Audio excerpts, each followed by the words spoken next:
This broadcast is coming to you live from our Auckland Park studios, and you're tuned into Prime News on SABC 3. Here are your top stories. It had to do with the level of preparedness. And then I raised a concern that the invitations have already gone out. 6 legacy foundations have withdrawn from the preliminary process of the national dialogue, citing government control and rush planning. We continue to mourn with them. It's normal that people can be emotional when this happens. The High Court in Pretoria has ruled that the late former Zambian President Edgar Lungu be repatriated to his home country for an official state burial. It's of critical importance that they establish a proper system to receive complaints. And Transport Minister Barbara Creasy has announced changes to the boards of state-owned entities under the Transport Ministry.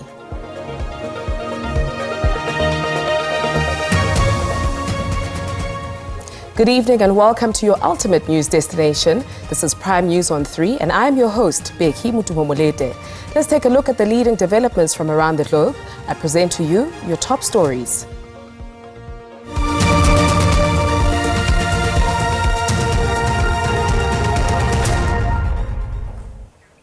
The Steve Biko Foundation, the Thabo Mbeki Foundation, the Chief Albert Luthuli Foundation, the Desmond and Leah Tutu Legacy Foundation, and the F.W. de Klerk Foundations have announced that they are withdrawing from the organizing team of the President's upcoming national dialogue, which includes the National Convention.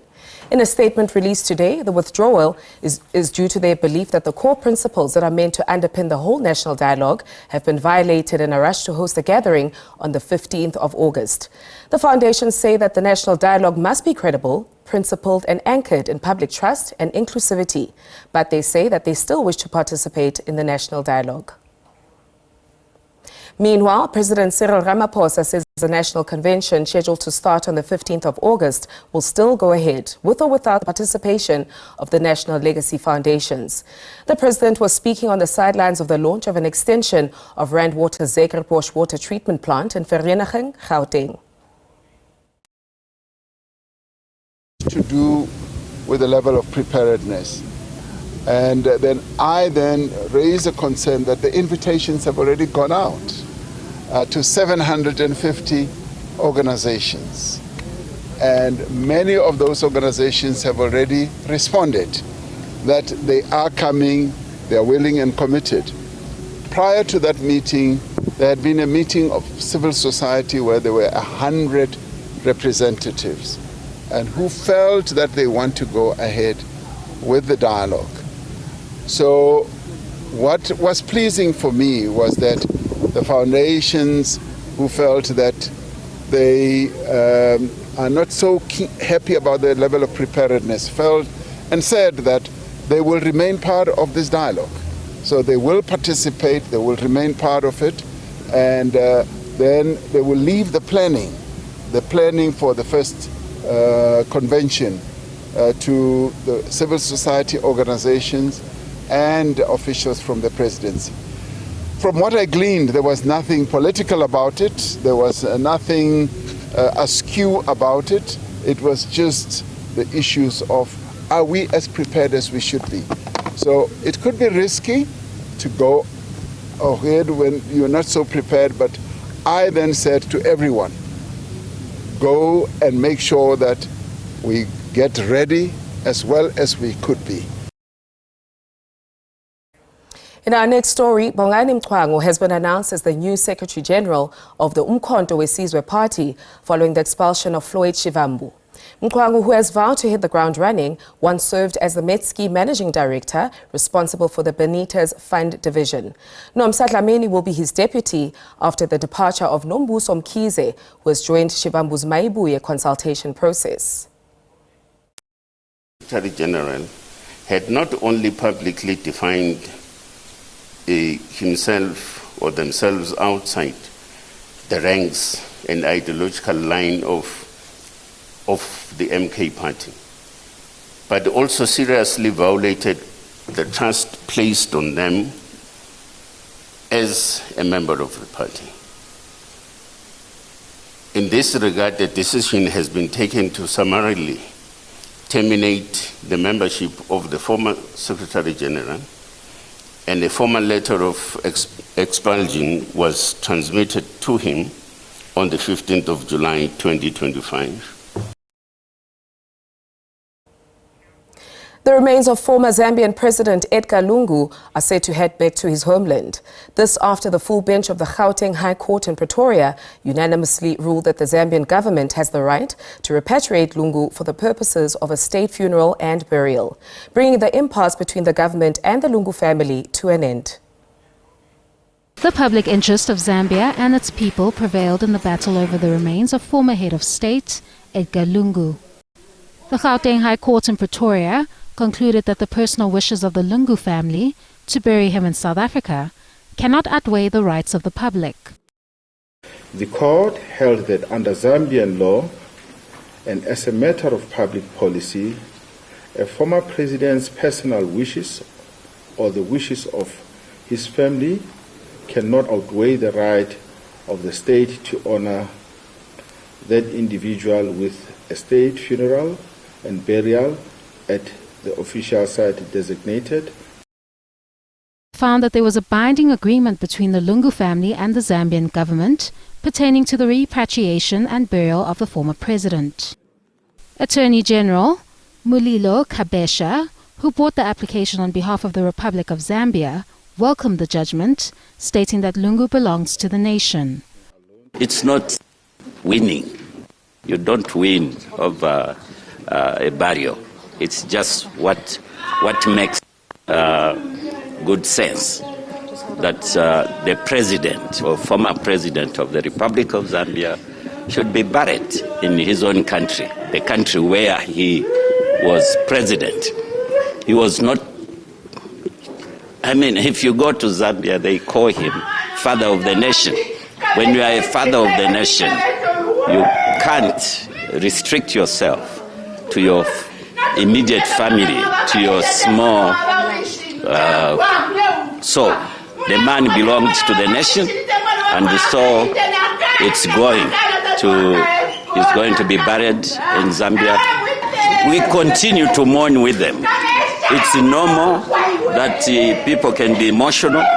The family and the undertaker have to immediately surrender Lungu's remains to the Zambian government to enable the repatriation process. Kenny Mapanga, SABC News, Pretoria. Meanwhile, the Lungu family, through its lawyers, have filed papers seeking leave to appeal the entire full bench judgment to the Supreme Court of Appeal, arguing that the full court has made a series of errors. This latest development means that the repatriation process cannot begin yet until the appeal process is complete. It is now time for us to take a short break. We'll be right back with you after this.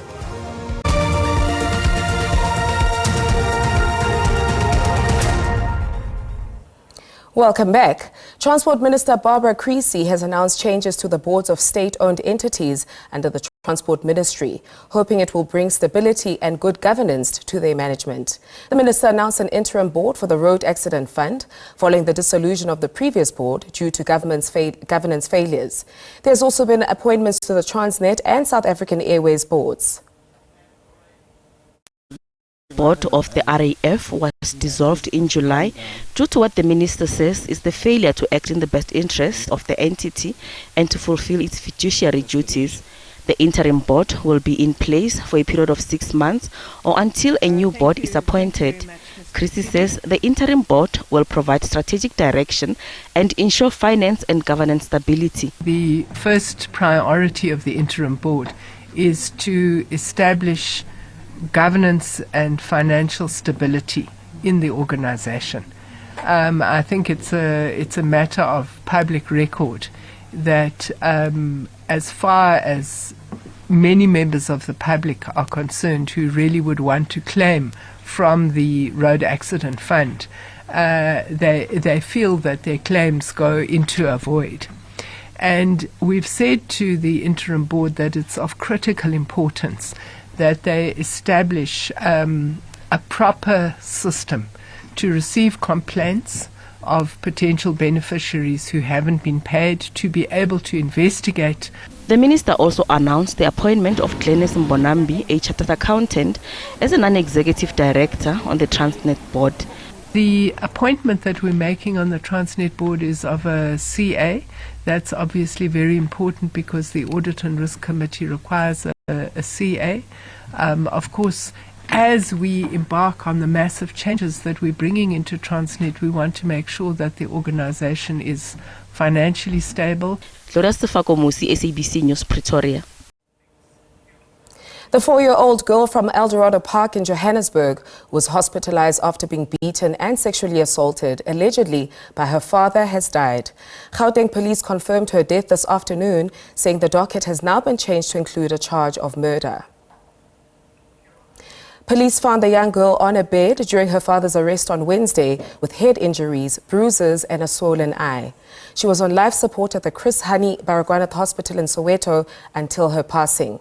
Both her parents were arrested and appeared in the Protea Magistrates Court today. The man was charged with attempted murder and rape, whilst the woman faces a charge of defeating the ends of justice. The attempted murder charge against the male accused will now be changed to murder. On to our next headline. A manhunt is underway for an unknown number of suspects who shot and killed 2 police officers in Roodepoort, west of Johannesburg. Earlier, Lieutenant Colonel Mavela Masondo said the motive for the killing is still sketchy and the matter is being investigated. The officers who were stationed at the Florida police station were transporting a business robbery suspect from court to Boksburg prison when they came under fire. To fetch a suspect of business robbery who was appearing at a Roodepoort magistrate court. So after the court appearance, then they were transporting him back to Boksburg prison. So when they were in this road, is then that they were shot and killed. For now, we are not sure if it's the very same suspect that they were transporting who shot at them, or there are other suspects that stopped our police officers. So that one is still under investigation. But what we know is that they also took both firearms of the police officers, and the suspect drove away with the vehicle of the police vehicle. It was an unmarked Toyota Corolla, but the car was later found abandoned a few kilometers from here. Also on our radar, Operation Dudula says the arrest of 3 of its members is unjustified and that they should be released. A handful of Operation Dudula members protested outside the Diepkloof police station in Soweto, where the 3 women are being held. The organization's NEC member, Tami Madondo, says police could not find a charge that they could level against the members. The trio were arrested yesterday after they allegedly stormed the Lilian Ngoyi clinic in Diepkloof, questioning patients about their nationality and demanding their identity documents. That they have been inappropriately been arrested. It is a wrongful arrest. We are in solidarity with them. We demand that they need to be released. Yes, it is 48 hours they need to have been charged, but I think we're getting close to that. I'm not too sure if we're gonna count. By the way, if we don't count the weekend, which is the 48 hours expires on Monday. But in the 48 hours, some activities need to have happened. So we need to know what is happening, what are the charges, so that our legal team can begin to engage in terms of requesting bail for them, what could be the bail condition, etc. So we don't know, we are just as frustrated. I think this is a deliberate attempt from the politician to frustrate Operation Dudula and suppress the voice of reason, and that's not going to happen.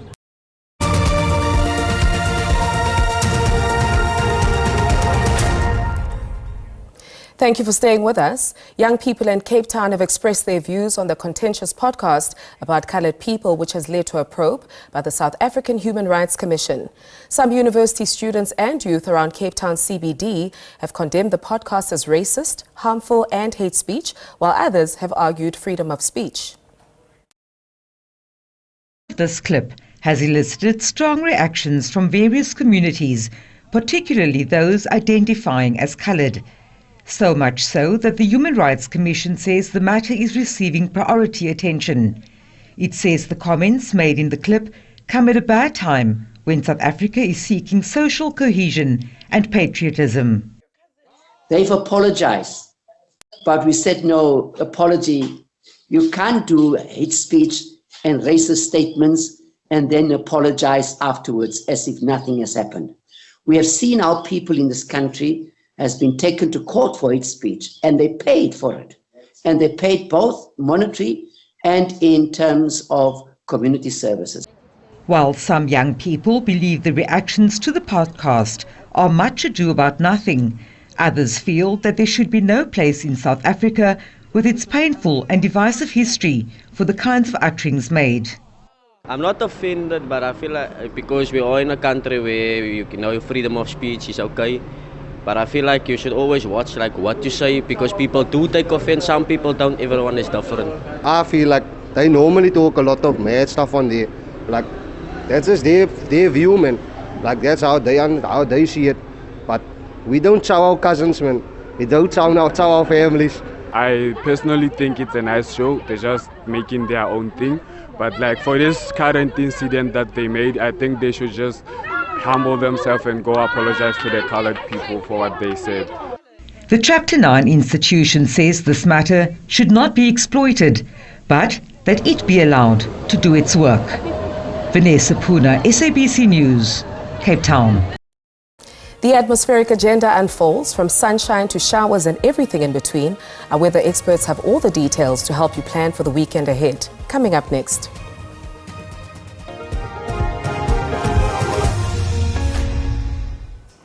Good evening and welcome. Let's take a look at your weather conditions for tonight as well as tomorrow. Clear skies over much of the Northern Cape into the eastern parts of the Western Cape and the southern parts of the Eastern Cape. Otherwise, partly cloudy conditions expected over the southwestern parts of the country and through the central and eastern parts for tonight. Now, tomorrow we have a cold front making landfall with it isolated showers and rain over the western and southwestern parts, but mainly scattered over the central and western parts of the Western Cape. Otherwise, fine to partly cloudy conditions expected over the central as well as the eastern parts of the country, with some early morning fog patches expected along the escarpment of the Eastern Cape as well as KwaZulu-Natal. Now, the South African Weather Service for tomorrow, warning of damaging interior winds over the eastern parts of the Northern Cape into the northwestern parts of the Eastern Cape, and then disruptive rainfall possibly leading to localized flooding. That's over the western parts of the Western Cape, and damaging winds and waves expected along the western and southern coastal regions, possibly leading to difficulty in navigation at sea. Overnight temperatures seeing Bloemfontein down to 5 degrees, 11 in Port St. John's and Cape Town, Worcester and Oudtshoorn down to 7. 1 degree expected as a start in Sutherland, peaking at 12, as well as in Calvinia. Those cold conditions, both at West and Graafrenet, will be cool at 22. For IC in Johannesburg, as well as Bloemfontein, expecting a maximum of 20. And then on Sunday, that cold front has moved through. Showers and rain along the southwestern and southern coastal regions and over the southern parts of KwaZulu-Natal. That's your weather. Do stay tuned.